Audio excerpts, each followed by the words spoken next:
you for joining. Ooh, okay. So I would love if you tap the screen. Let's pay attention to the note we have up here. So I'm going to read it out loud for you. Let me give it, it's only 9:01.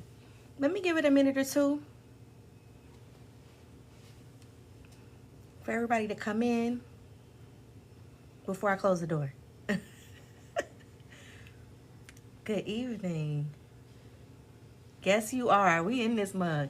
Listen, I apologize in advance if you hear my washer and dryer going because the girl is living her life. Real life is happening, okay? No worries. It's okay. This is a first study group. So listen, like I said, I'm not the teacher, okay? I did a little bit of research because I didn't want to show up and not know how to guide everybody. But very little research, okay? I did the reading and I listened, so of course. Now, what I should have done is put my goddamn Cash App in here if y'all want to bless the nigga. That's what I should have did. I didn't even think of that. Let me see if I can join. I feel like if I join from a different phone, I'll get feedback and I don't want that.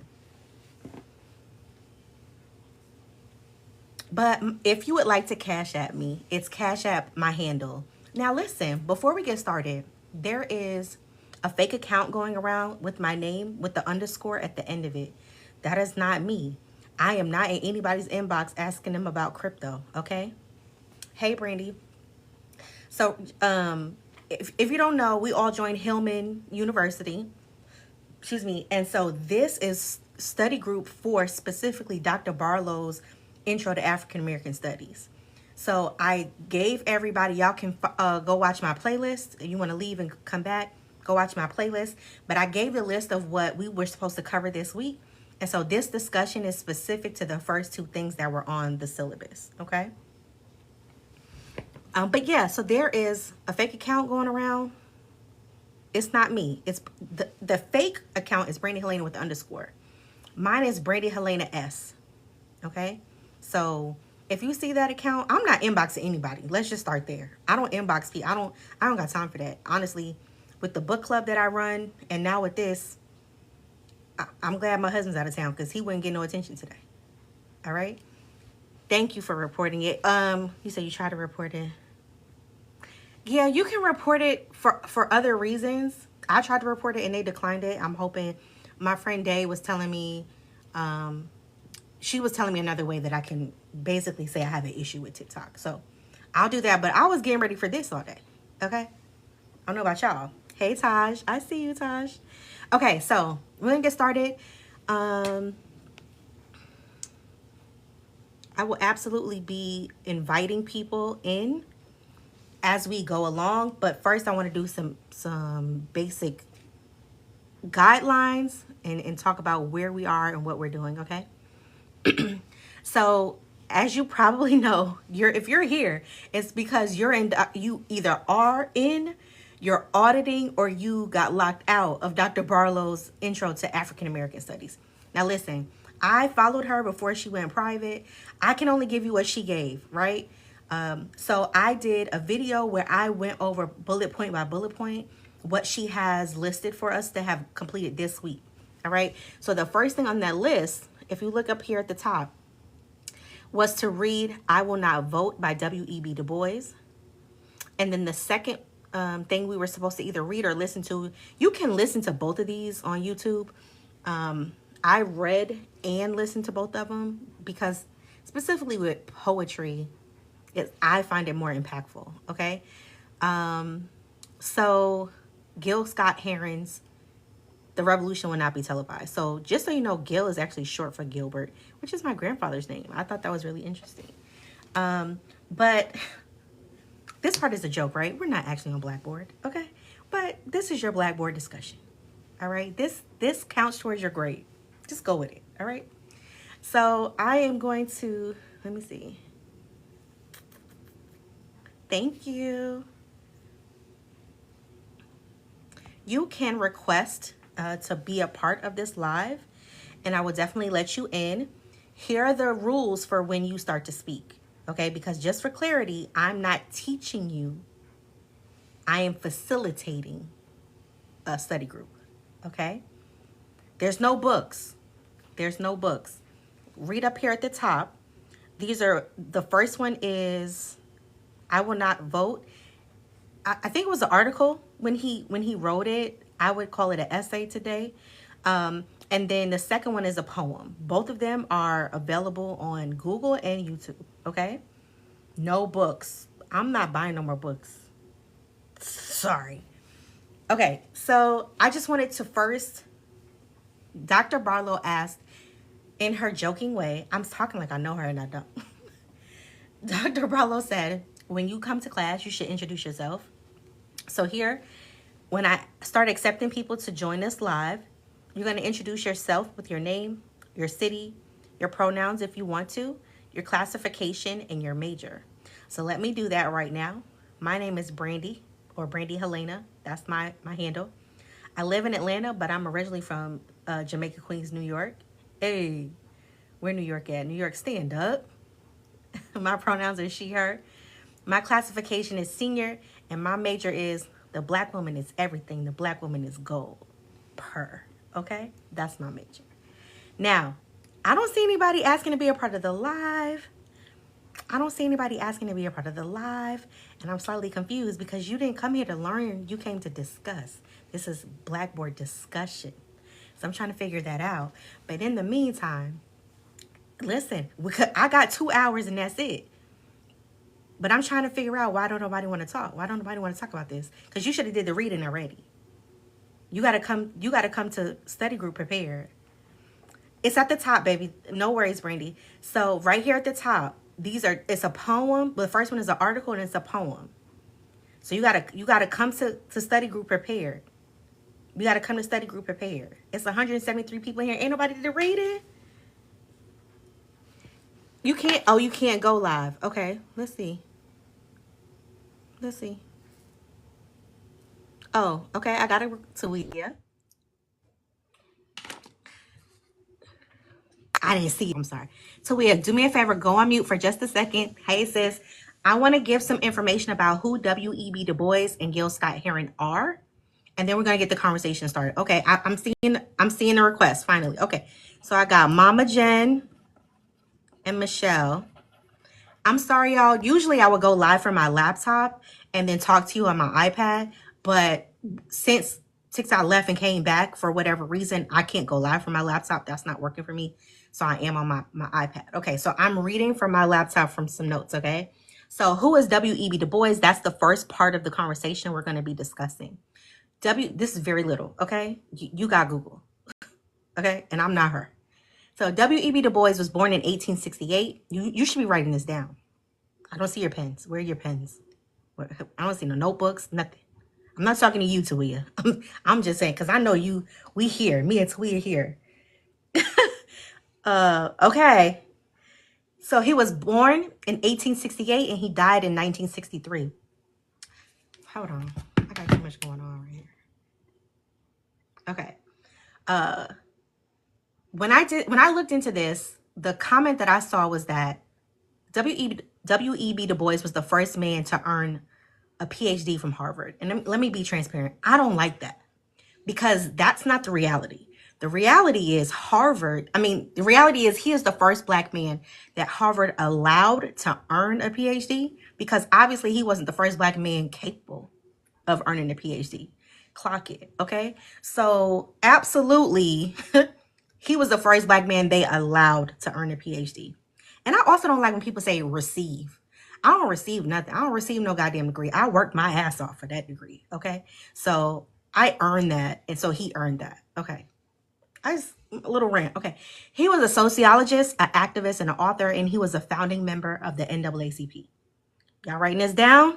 You writing this down, okay? Gil Scott-Heron. Gil is short for Gilbert, okay? He was born in 1949. He died in 2011, which is not that long ago. And I got both of these snippets from YouTube. I'm going to give credit because I will want credit. The first one is from @SoleDidIt, SoleDidit on YouTube.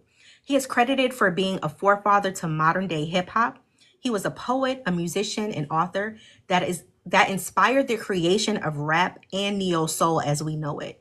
He is inducted into the Rock and Roll Hall of Fame. Specific to the revolution will not be televised. This is from African Motivation, the number 4, also on YouTube. She posted a video of, or they, I don't know their gender. They posted a video of Gil Scott Heron explaining this poem. This is what he said. The revolution will not be televised. Quote, the first place that change takes place is in your mind. The first place that change takes place is in your mind. You have to change your mind before you can change the way you're living and the way you move. And I want to add something to that. You got to do all of that before you can change the world. If you can't change yourself, what chance do you have of changing anybody else? Baby, none. Okay? So I just wanted to give that information. I'm going to add really quickly. Who else is on my list? I have 7 people in queue. I got Mama Jen, Michelle. Are you still there? I see Michelle. I got Brandy, Nix, Liz, Jake, and INC. Okay. I'm going to add. I'm just pressing buttons. Just hold on. I'm going to add everybody that I'm adding. Please mute up. Please mute up. Please mute up. Thank you. Brandy dropped. Okay. So I got 3 people on live right now. Again, I'm asking, well, let me let her get in. Okay. Next, everybody please mute up. I'm going to let Tawia speak first. Next, I need you to mute up, baby. Thank you. All right. Go ahead, Tawia. We're listening. Hey, girl. Hey, so good to see you again. Coming back from the quad. Okay. Did you am I gonna see you at Black Student Union later on? You will. You will. Okay. Well, hey class. Hey study hall. It's Tawia. Like Brandy, I too am a senior. I hail from Minneapolis, originally from Jamaica. Okay. And my pronouns are she, her. My major is also Black awesomeness, Black womanness, Black power. I'm all about it.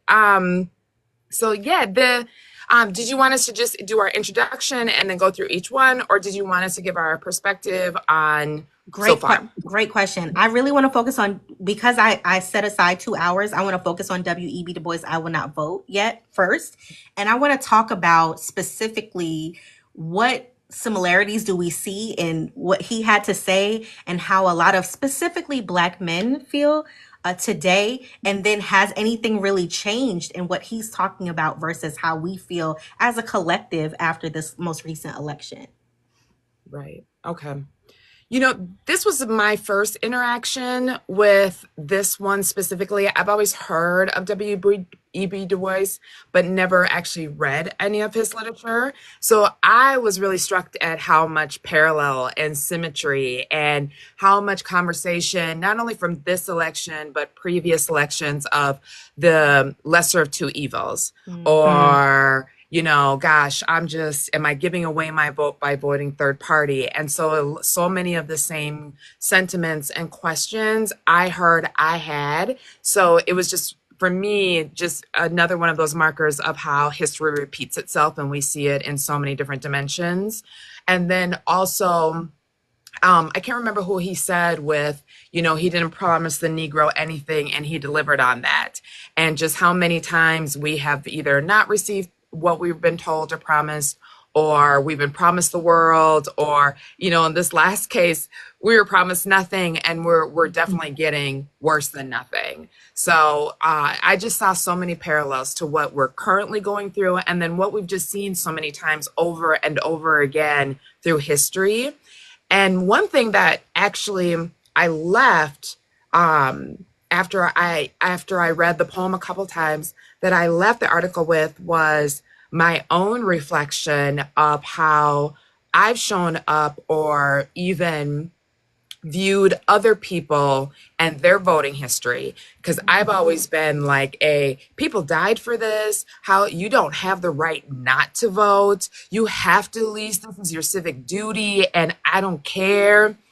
And now I'm really feeling very disillusioned. So Yeah. that was for me. Thank you for sharing. So I have to say 100% agree with you. I felt like that article or essay, I could have blocked out the names and put recent names in, and you would have never known it was W.E.B. I could have told you it was Bakari Sellers, and you would have you would have accepted it because it was so poignant to what's going on right now. And I have to also agree with you about this perspective. So let me say this. I failed to mention this earlier, but I want to clarify. Okay, this is a Black space, and what I mean by that is it is hosted by a Black woman. Okay, white people are welcome to be in this live. Watch your mouth respectfully. Okay, just watch it because I know y'all get excited sometimes and you say things, it goes left. Okay, so when I'm speaking specifically about a Black man, I am not asking white people about what their thoughts are on Black men. Okay, that is not for you to say. Okay, respectfully. But I wanted to say I have been very frustrated personally as a Black woman with so many Black men, especially participating on Days Lives. If y'all don't know, I work with a colleague of mine, her name, or a friend of mine. Her name is Day and PJ on, that's her handle on this app. Y'all go follow her. Somebody please type it in the chat and so y'all can see Day and PJ. But we started a book club together. But she goes live way more often than I do, and very often she gets Black men spouting about why they're not voting, why they didn't vote, why they won't vote, and I get angry. I get angry for the same reasons that you mentioned, right? Because I'm like, so many people died for this. I can't, like, my grandmother wasn't even born with the right to vote. I can't imagine. I cannot imagine not vote. I have never missed an election since the day I was old enough to vote. I can't, my mind cannot conceive it, right? And so this article gave me pause to reconsider, not that I necessarily agree with what they're saying, but that it's been a struggle for forever, right? It's not a new experience. And it made me go, huh. It gave me pause. So I appreciate that thought process. Give me 1 second. I'm gonna add some people to the live. Please mute up as I add you.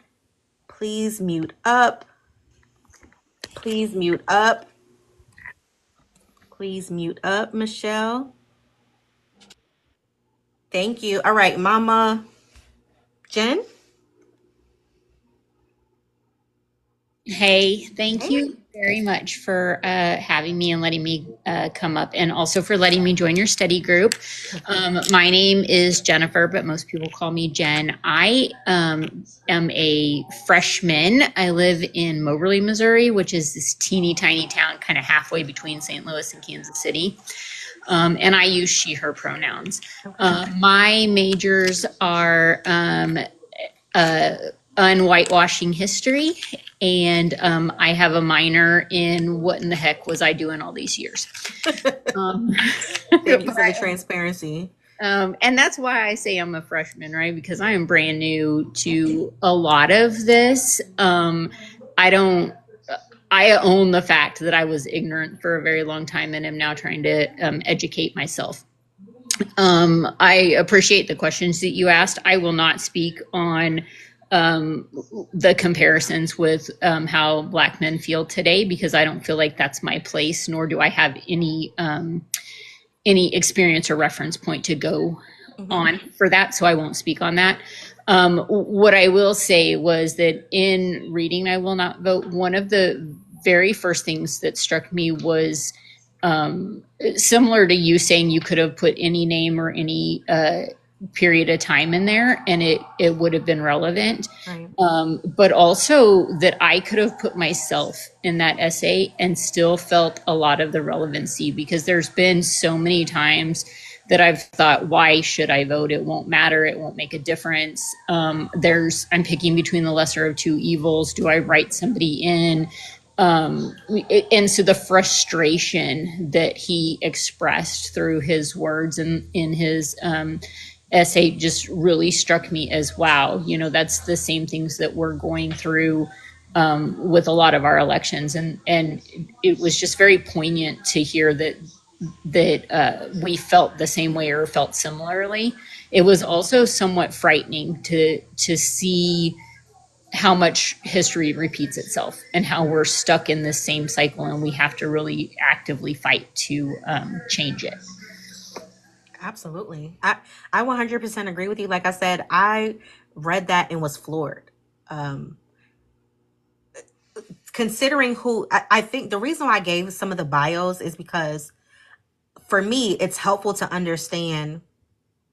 Like, I was an art major, right? And so one of the things you learn very early on is art in and of itself isn't necessarily spectacular as much as the change in what was going on at the time versus what the artist did, right? So you might see a Rothko, which is just like blocks of color, and go, I could do that, right? It's not spectacular. But it's important because at the time, people were painting super realist art, super realist paintings. And so it was a diametrical change, right, in what people were used to calling art. And I think not juxtapose, but carry that over to what we're talking about. In this context, it really matters who W.E.B. Du Bois was, because he was very learned, right? He was very educated.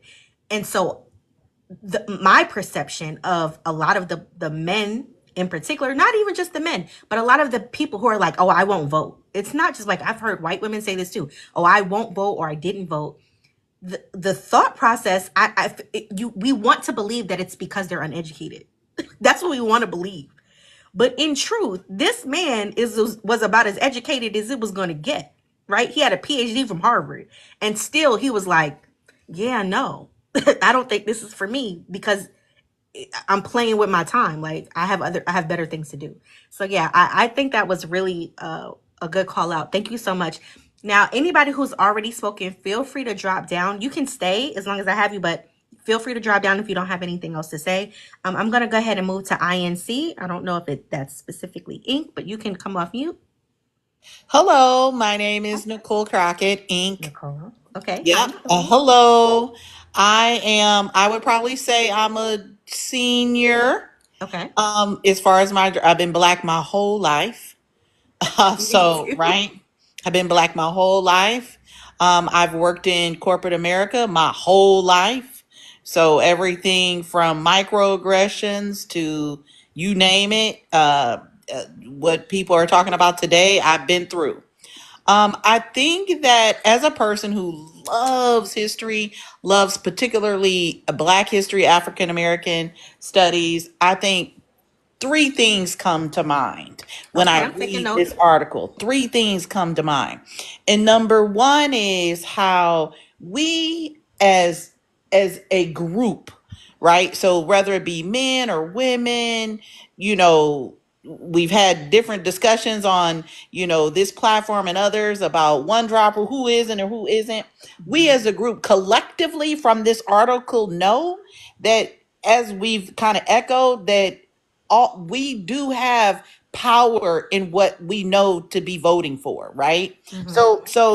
Just like W.E. Du Bois said, he's smart. He's smart. He knew what to do. He did his research. We had it, but collectively, where we could get better at is collectively bargaining and positioning ourselves, and really with not withholding our vote, but understanding our vote is powerful, and understanding that we need certain things in order to make sure we can back people. And I think that oftentimes what we do as a group is we kind of lose sight of that. The other thing that I felt like in his article is that, we often talk about, we forget about capitalism, and that's what I see. And capitalism, and who's at the top and who's at the bottom. And I think a lot of times we don't understand how we not only should we vote, we should do things with our dollars. Most recently, with Target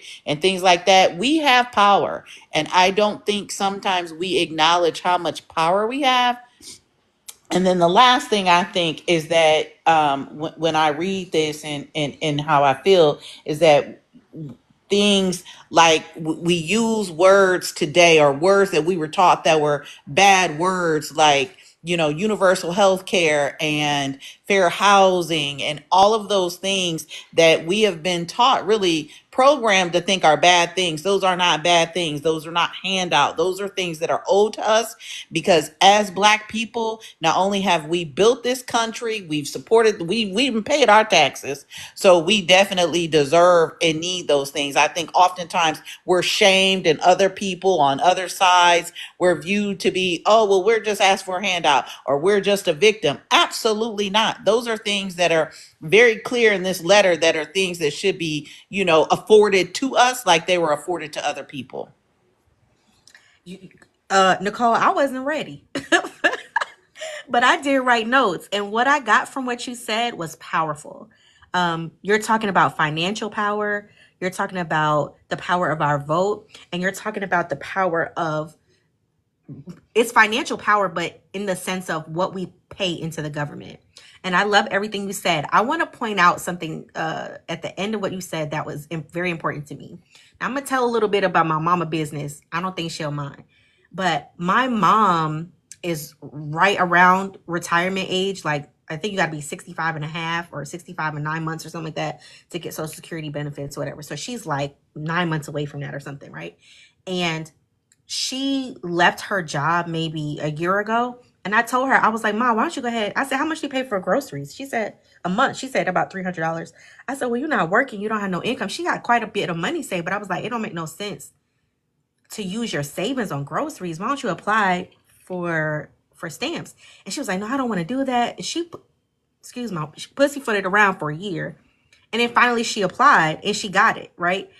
And it slightly irritated me because I was like, thank you. You just lost out on a year's worth of $300 worth of groceries, like, for no reason. And the reality of it is, it's because she was ashamed to, at her big age, to be asking for food stamps. And I said to her, Mom, I said, you've been working your whole life, paying into a system that is literally built against you. The very least it could do would be to pay you for some groceries for a year until your Social Security kicks in, right? And I know I said that to her, but I don't know that she received that, right? There's this trick of the way white supremacy shows up in this country is to shame us for the very things that we have worked hard for. And we really need to come to grips with, like, as a people, we need to come to grips with, like, the whole idea of being, I forget what book I just finished listening to. Welfare Right? queens. We often are get called welfare kings, Yeah, but that was taking a ploy. handouts. Absolutely. Yes, but even calling Black people, Black women specifically, welfare queens, literally was a ploy to shame us into not getting the benefits, because the far majority of people who get those benefits don't look like me and you, right? So I 100% agree with you. Thank you so much for sharing, Nicole. I really appreciate it. I am going to add some people to the chat. Please mute up as you come in. Please mute up as you come in. Please mute up as you come in. Now, before I take the next person, I just want to recap what we're talking about in case you're new, in case you were late to study guide. Okay, so this is the study guide for Dr. Barlow's Intro to African American Studies. My name is Brandihelena. I am from New York City. I live in Atlanta. My pronouns are she, her. My classification is senior, and my major is the Black woman is everything. The Black woman is gold. Okay. Tonight's discussion is about the first 2 points that Dr. Barlow provided us. If you don't know what is required of you, what was required of you this past week, you're welcome to go back out of this live, watch my playlist really quickly. I go point by point about what she required of us this week. So the first one was I Will Not Vote by W.E.B. DuBois. It is an article or essay. You can read it or listen to it on Google and YouTube. Same goes for this poem by Gil Scott Heron. The Revolution Will Not Be Televised. Oh, y'all still there? Okay. The Revolution Will Not Be Televised. So we're still talking about W.E.B. Du Bois.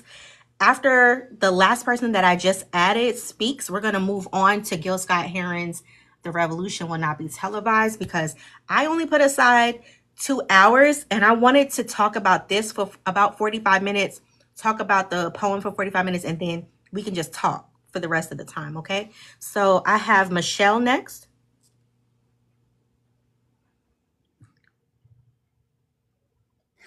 Hi, Hi. I'm Michelle. I've never joined a live before. Sounds like I'm doing it right. Welcome. Michelle in Texas. I'm a therapist and was a teacher. I'm freshman, sophomore, but Okay. everything I've learned has been on my own, and I'm really, really grateful to be in a room with other people with lived experience. I was very surprised when I picked up the essay, because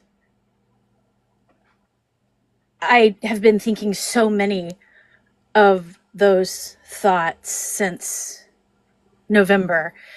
And it's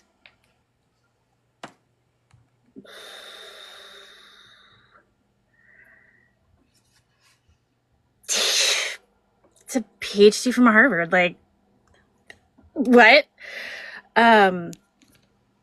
It all feels very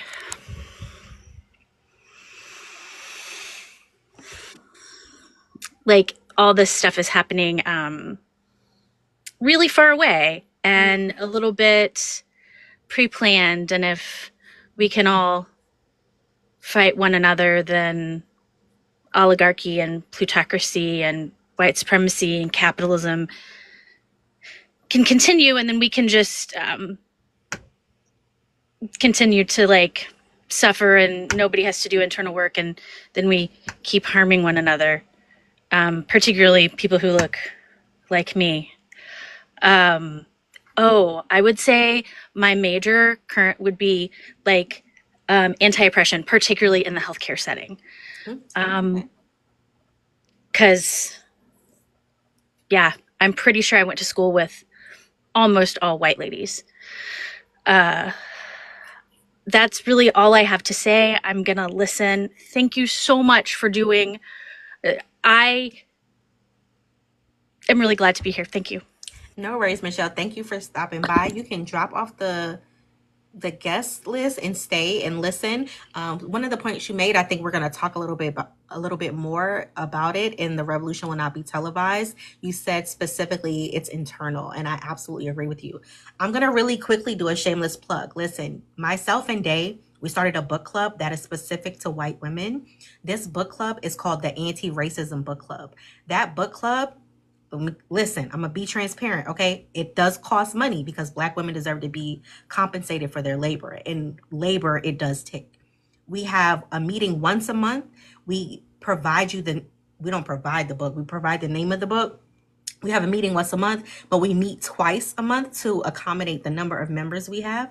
There's always a meeting on a Sunday, and then there's one during the week, generally on Wednesday, okay? We finished our first set of meetings this January. We did White Fragility by Robin DiAngelo. The second book is Hood Feminism by Mickey Kendall. And we just started reading, well, the group just started reading that book. And our meetings are in February. You're welcome to join. You can go to the link in my bio, tap the first button that says join if you're a white woman, and you can join that group. It'll take you to the link to join. If you don't have the funds, but you're interested in joining, click the second button, which is the email. Tell us why you want to join that book club. And as donations come in, we do award scholarships. If you would like to provide a scholarship to somebody, please also email us and let us know. We do accept scholarships because this is important work. I'm going to talk a little bit more about this.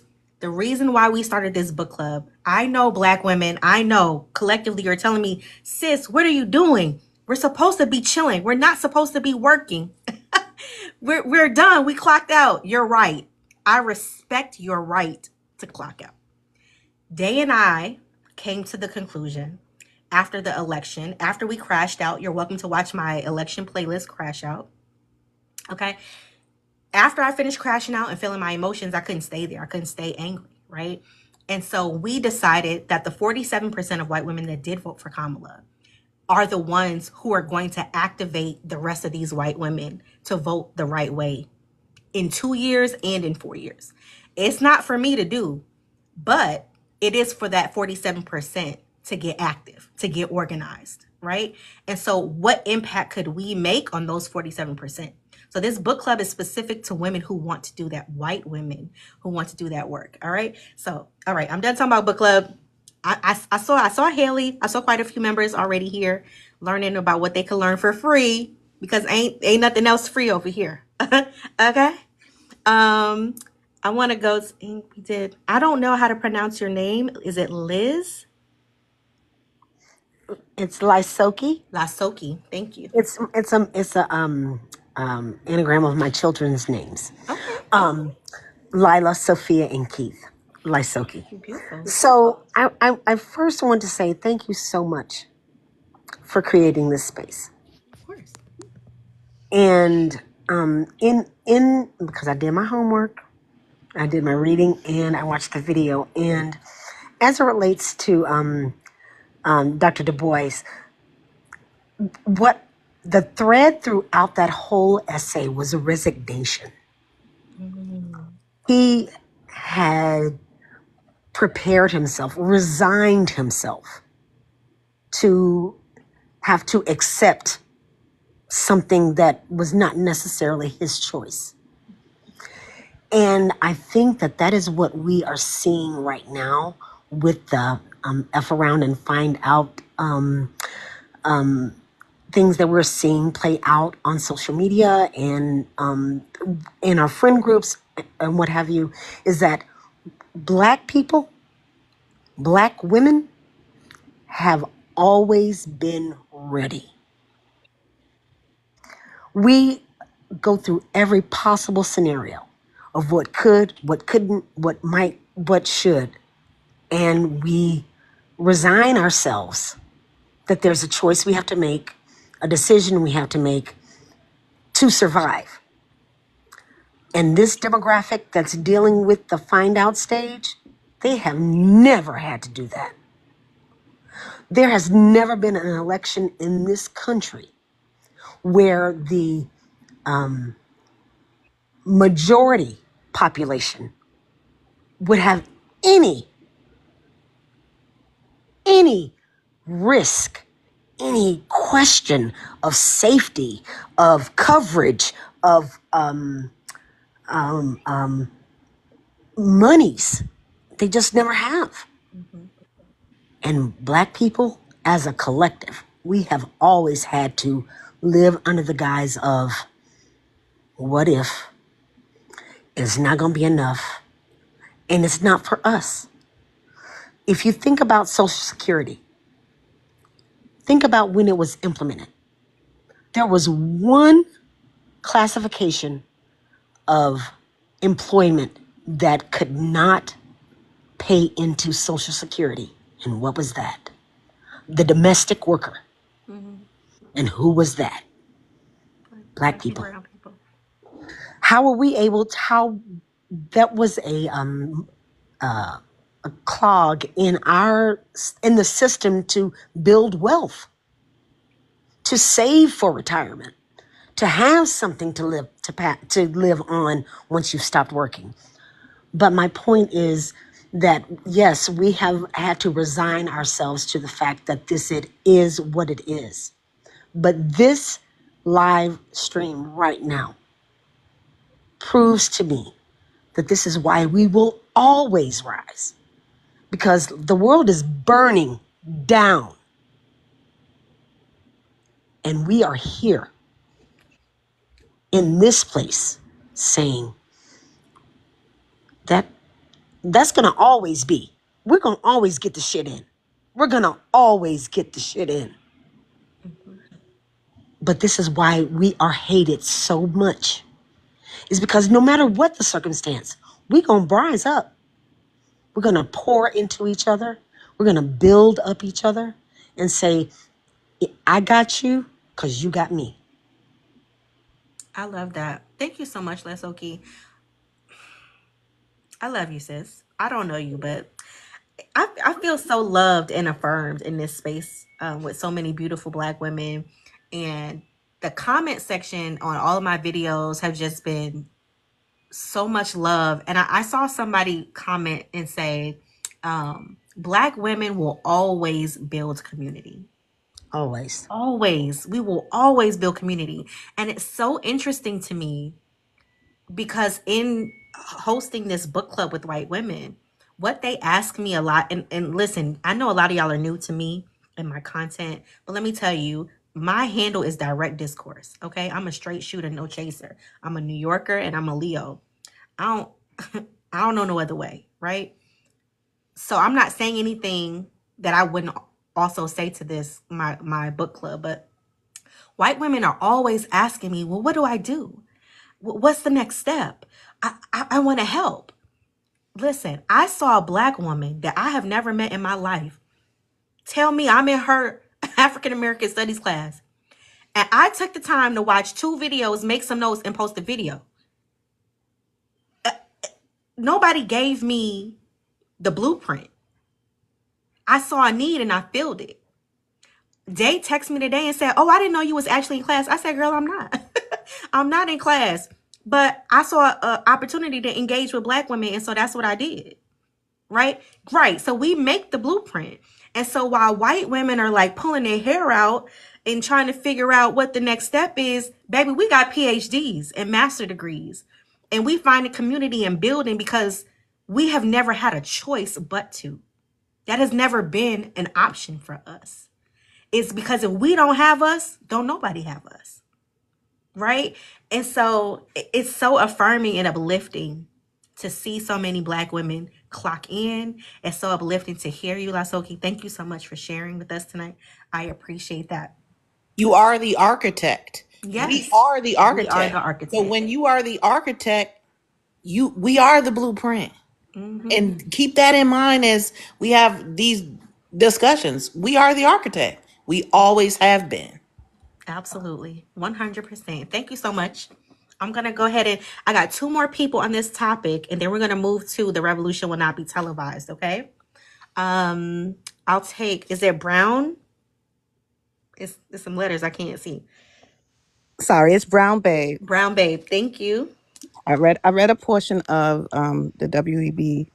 DuBois, and I feel like exactly like he is, disillusioned, discouraged, feeling like your vote doesn't count, saying I'm not going to vote, and only voting because I want to make sure my local elections, my local politicians win and cover me. And I'm sorry, my real name is Dawn. I'm from Brooklyn. I'm a Brooklyn in the house Pisces. without a I'm doubt. Brooklyn in the house, Brooklyn, New York. I'm a Pisces. I'm a retired radiation therapist. I used to do radio as well, do a lot of social media and whatnot. And my new major is no longer shouting at the moon. They're not listening. We have said the same things for decades, even centuries. Even when the facts are undeniable in their face, proven, it is heard and ignored. They move forward with the prejudice, they move forward with the violence, they move forward with the racial inequality, they move forward with the police injustice, they manage to take lives. They just, without going all over the place, even when the George Floyd and Mike Brown and everybody was happening, I was like, all of these Black men lost their lives because of the tobacco companies. Buying a cigarello, selling Lucy's, anyhow, I say now's the time to focus on our sanity, our mental health, our endurance, and to not be disillusioned, to turn inward and build yourself, your family, your community, and your businesses. We can't listen to the fear mongering because it has happened for centuries.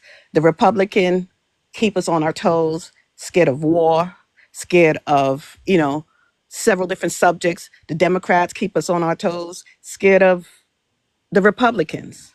If you don't vote for us, this is going to happen to you. He's going to do this. He's going to do that. And in the end, sometimes our lives don't change regardless of whoever we voted for.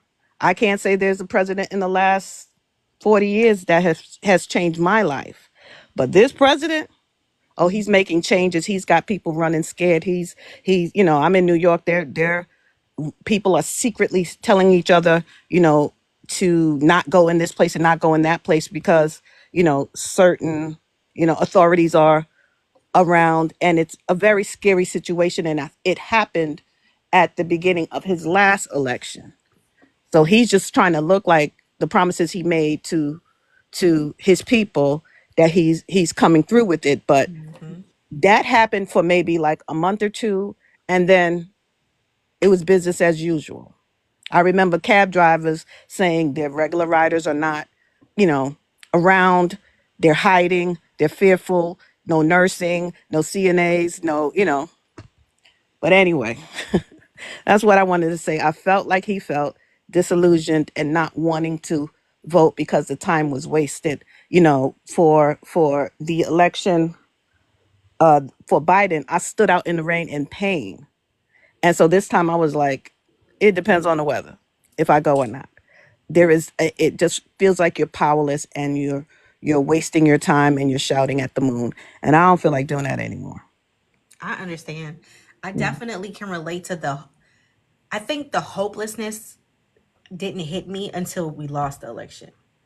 Let me clarify. I never believed a black person would ever be voted in, even when Obama ran both times, because I know where I live.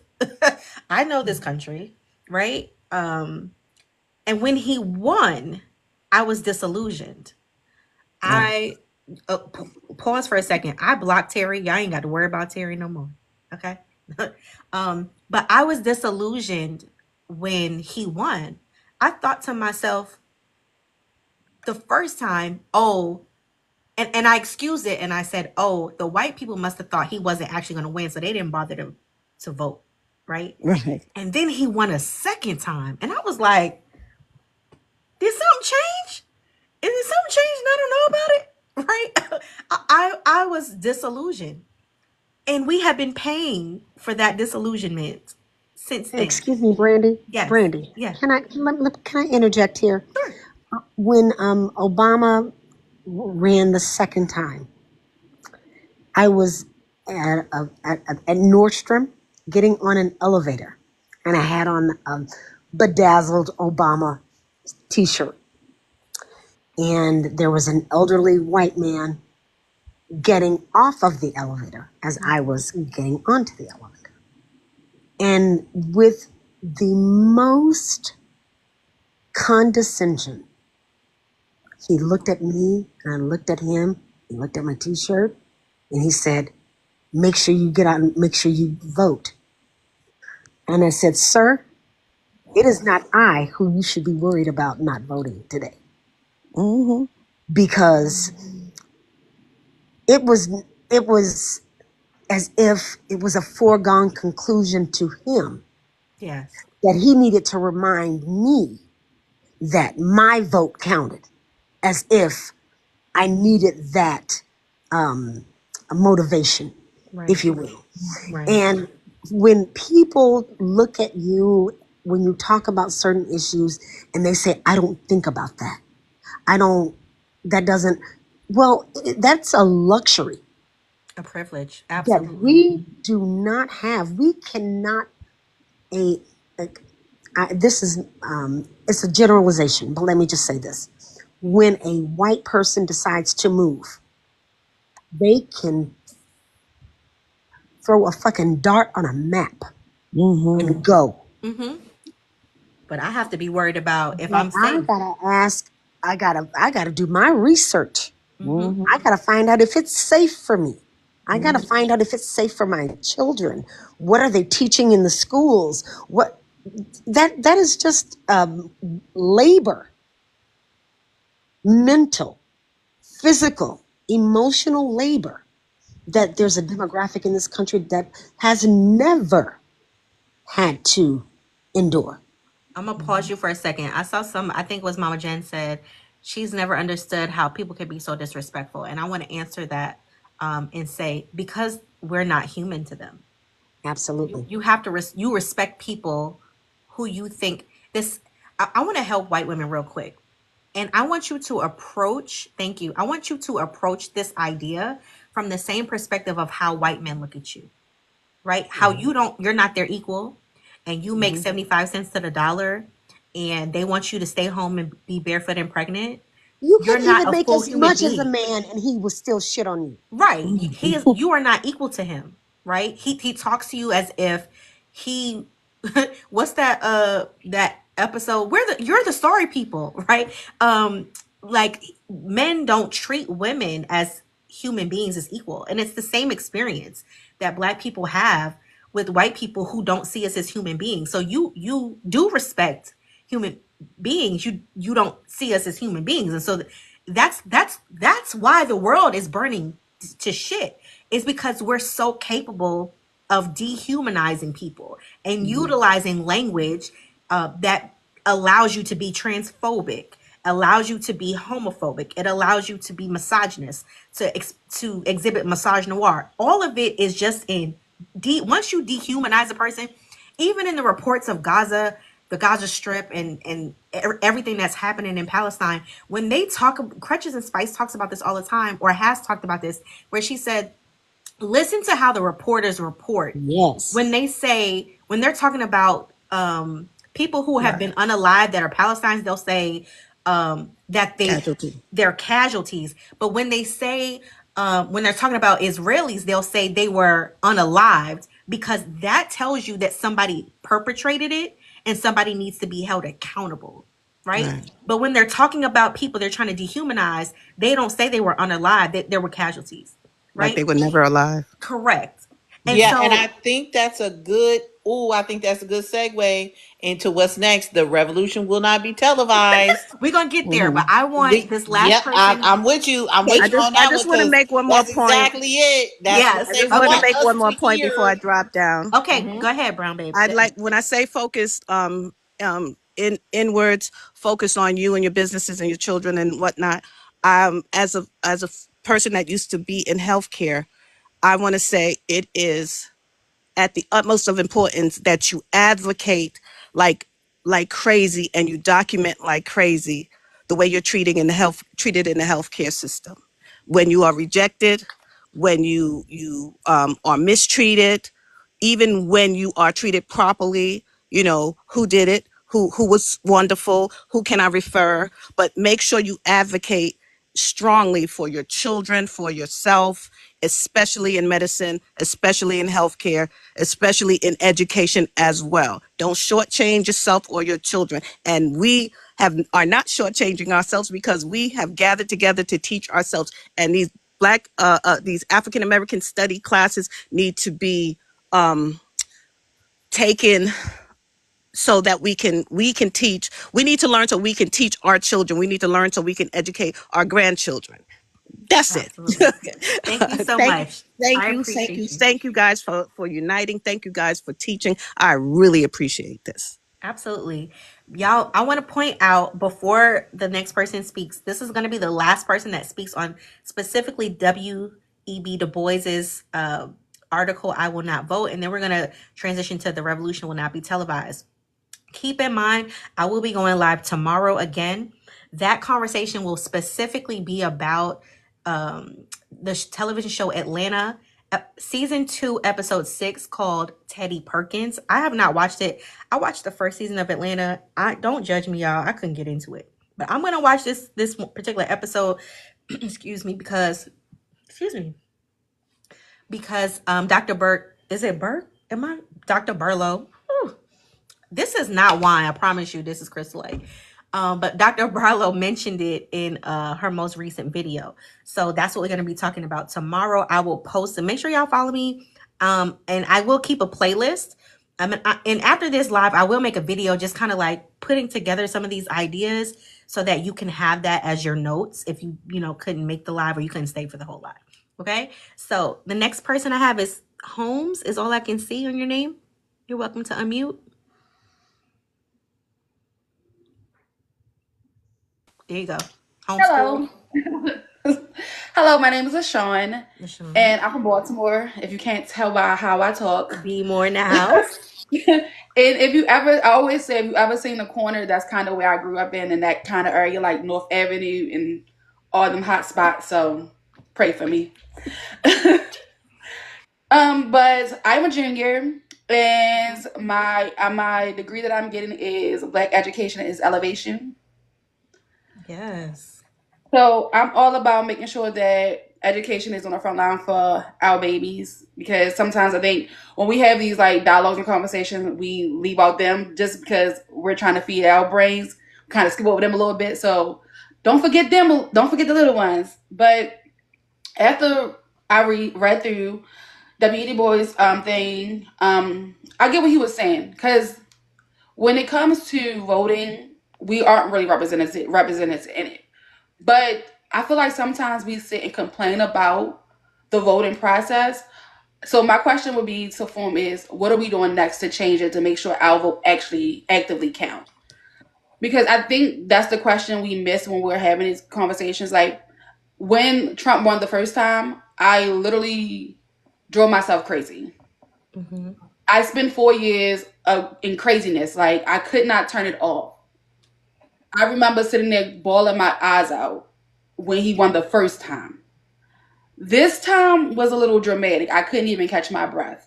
Like I had to spend the next 7 days trying to regroup myself because I could not believe we were back in the same position we was in again. And how did we allow this to happen a second time? And I know it's not all on us because we did our job. We made sure we did our job. We showed up and 99%. showed up. So, but the question is, my thing is, they build up their people in politics. We don't. We don't have people we can send in there to do anything because we're not building them up. Like we're not collectively finding people saying this person could be the next politician, this person could be the next governor, this person could be the next mayor. We're not actively doing that, but their community is. They scope out the best of those schools and say, you're going to go run for mayor. You're going to go run for the governor. And they actively get them there. We need to create a lane for our students to make sure they're getting in those seats next. Those seats can be flipped. Them seats can be taken. So we have to find the right people to put in those chairs to get them there. Because we're next in line. Let's be honest. We're next in line. Who are we putting out there to show up for us? So I want to say this. I'm sorry. What's your name again? LaShawn? No, that was Yes. yeah, LaShawn. It's a Okay, show. LaShawn. I'm sorry. My notes is just all over the place. So I want to say this. I don't know that doesn't exist already. However, I don't know, right? And thank That's you. true. And that's the point that you're making is that I don't know. And so what I hear you this sounds like a call to action to me if y'all paying attention. Yes, I love Jasmine Crockett. What I hear is I know ain't nobody I can't take no more classes, right? I'm doing a study guide for this one. I'm running a book club with Day. And I'm taking Financial Literacy 101 and I'm auditing the Octavia Butler class. But it sounds like somebody needs to create a class or a plan or a series of lives where we discuss in community what our democracy is supposed to look like and what that path that you say create a lane, what that lane looks like, and how do we collectively organized in an organized way move that person up. Right. I hear what you're saying, and I'm gonna pin this because I think that is a great idea. I don't know what that looks like, but that's the call to action is to find out what it looks like. So yeah, Like for I hear that. instance, today I got an email, right, from my local politicians asking, I like to apply to something, and I even had to second guess myself. I'm like, am I even capable of doing this? Am I good enough to do this? Because they might send you an email and you might just toss it away and just be like, it doesn't really matter. But in reality, I'm sitting here thinking now, like, maybe I should put my foot out there just to even see if I can even be in that space. Right. Because Absolutely. you don't have to have, like, to be honest, we have been proven that you don't really need a degree in this. I mean, you don't have to be don't really need much. Right. Let Donald Trump tell it. You could have 3 baby mamas, 10 kids, be a convicted felon, and still be the president. So, and that's what it showed you really don't need much. So if you think about that, we don't really need much to put our foot out there Yeah. to Yeah. move it. Because I feel like we sit and complain about the voting system, but are we actively doing something to make the voting system work for us? Because they have figured out how to make the voting system work for them, and we haven't. We haven't learned to play the game. Yeah. Okay. I will accept that challenge. I'm not scary.